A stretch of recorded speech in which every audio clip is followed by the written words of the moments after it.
les 10 commandements des relations avec les médias. Je me fais un peu l'interprète des souhaits et des désirs des journalistes avec vous et avec votre organisation.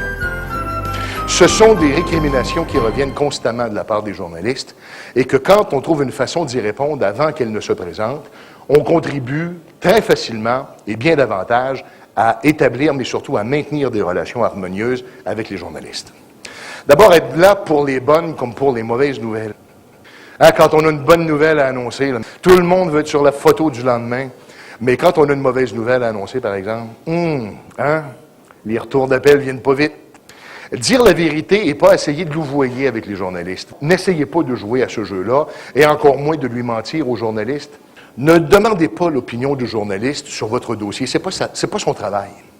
Connaître ses dossiers. Ma foi, on peut dire une fois que vous ne connaissez pas cette réponse-là, mais on ne peut pas le dire 6 fois dans une entrevue, parce que là, vous allez complètement perdre votre crédibilité, et le journaliste sera le premier à vous demander pour quelle raison est-ce qu'on vous a désigné comme porte-parole si vous n'êtes pas capable de répondre aux questions.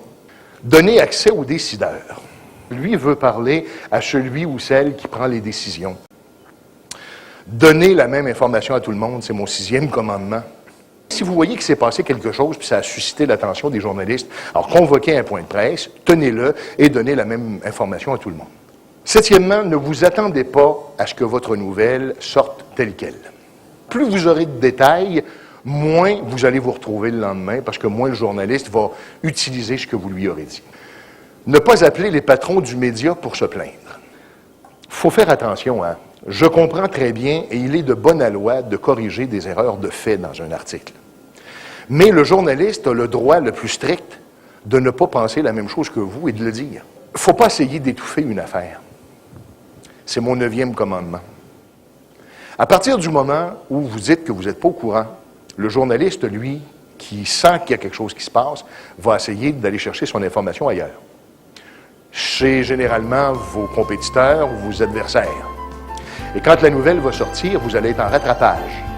Et mon dernier commandement, et j'arrêterai là-dessus, il ne faut pas essayer de montrer aux journalistes comment faire son travail.